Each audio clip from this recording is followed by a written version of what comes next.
In this use case, we'll focus on which novel targets showed early but credible validation. Here we are going to look into how to find novel targets for a particular disease.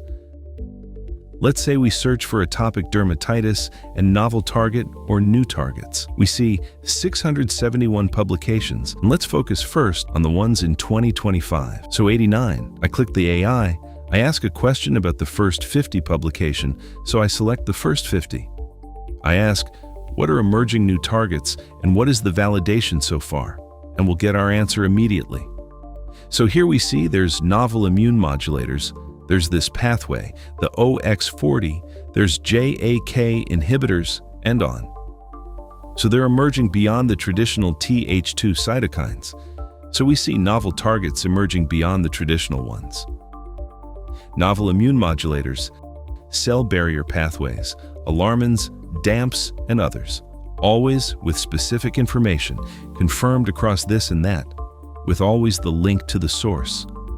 And then at the end, we have a table with preclinical evidence, clinical evidence, and the mechanism, and a conclusion. So that's already a first way to get quickly up to speed. Now we can take it further. Let's say we want to scrutinize all the recent literature. Then we could apply a different approach, say atopic dermatitis target, and we search only in the title and abstract, so not any keywords. And let's say we also pick 24 until 26. So now we have 1,600 publications mentioning target and atopic dermatitis. So now I could use the AI. I analyze insights from individual public case. I select all of them, and here we add what we are interested in. So I say, I want to identify for AD, validated, emerging, and novel targets with clarity on validation, understanding of biology, context, assets and development, mechanism of action, companies involved. And then the AI produce all kinds of questions, the different validation stages of the target it has to pick from. We have here the targets, the novelty for AD, so new proposed target. We see what's the primary MOA, so we give some options plus other, and it needs to specify. Which parties are involved? What's the assets? Asset name? What kind of modality is it? Patient populations? Experimental validation? So, a lot of interesting questions that we can adjust if we want to. So I adjusted just the first question here. Is it about the target in the context of atopic dermatitis? Insert, yes. And then specify the target name? No, or unclear. If we do that, we update the preview. We can immediately see what the target is. So here we can see. No, you can see yes. So if we click, then download. In 1 minute, it's been analyzed, and then we have this 1,600 publication at the 20 questions we have asked, and the search query and so on to repeat it. First one, very important. Here we can see all the targets, so if we say yes, it'll be also us always for the target name. So we see all of them here, so we have a quick understanding of all the targets that are being used in this disease. So we could just filter by yes, or we could filter by any specific one, P, S, T, A, T, 6.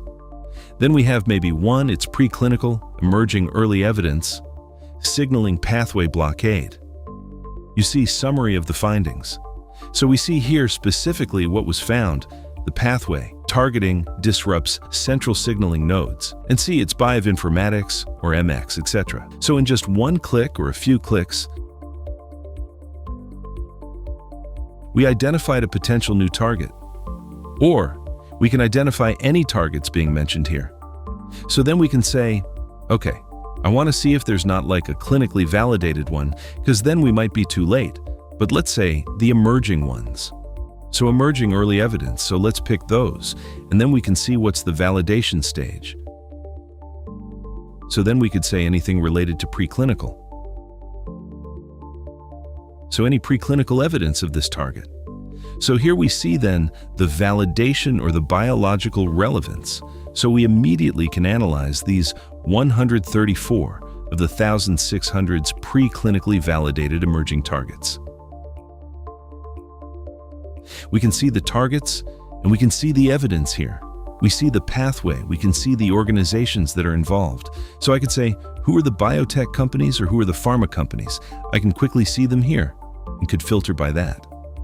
Also, therapeutic assets. So if there's an asset, we could say yes. And then we see all the assets, all the 83 publication with assets being mentioned. We see the type of molecule. It's the small molecule, topical agent, microbiome, monoclonal antibody, and so on. What's the model? Is it an animal? Is it in vitro? Experimental validation? The rationale for the target in AD, and some other insights that could be very helpful. So all of that just took 2 minutes to run to extract all these answers. But now you have this very curated data set to figure out which targets could be relevant to take on in a new program, for example. You can always go to the right to see, go to the publication, and then from the publication you can go to the researcher to then have a tailored email being written to see, okay, how could we maybe reach out to that academic researcher, get the conversation started. Now, what is also interesting is I could upload this into ChatGPT. So I uploaded the publication sheets. I said what it includes, and I wanted to summarize established versus emerging targets. Identify novel ones. List which ones have validation in preclinical or early clinical phase, with context on the validation, and a short list of targets we should explore experimentally. So now, the AI is writing code to analyze the full data sets, applying filters, etc. So very interestingly, after 13 minutes of thinking and analyzing the sheet that we uploaded, it came up with established AD targets, which kind of axis it is. So we see the different targets here. We see the most actionable emerging novel signals for targets, and then which ones are hot, but come with a clear risk flag because programs are terminated or there's lack of efficacy. So we see here an executive summary. What are the key target axes? Best experimental shortlist. And then we see here a breakdown of the established or clinically validated targets in AD. So we have the drugs, and we see always a reference to the specific cells of the analysis, the emerging novel targets. So IL-18. Clinical proof of concepts, preclinical rationale in AD like inflammation, novel mechanistic angle can be interesting. So that could be very interesting. We see the OX40, targets IL-33, IL-1 beta, and so on. So here we have done an overview of the novel emerging target list with the validation stage. We see a short list of targets, some trends across those, some challenges and opportunities. And then finally, some recommendations. So you can ask multiple questions now to this structured data set about any targets ever validated in publications, at least on atopic dermatitis. So if you want to identify novel targets, emerging targets, if you want to assess for a single target, what's the evidence across a disease or a group of diseases or a broader therapeutic area to see which indication and target to focus on, that's perfectly possible via this kind of approach that I just showed you. Try the platform yourself right now by going to our website.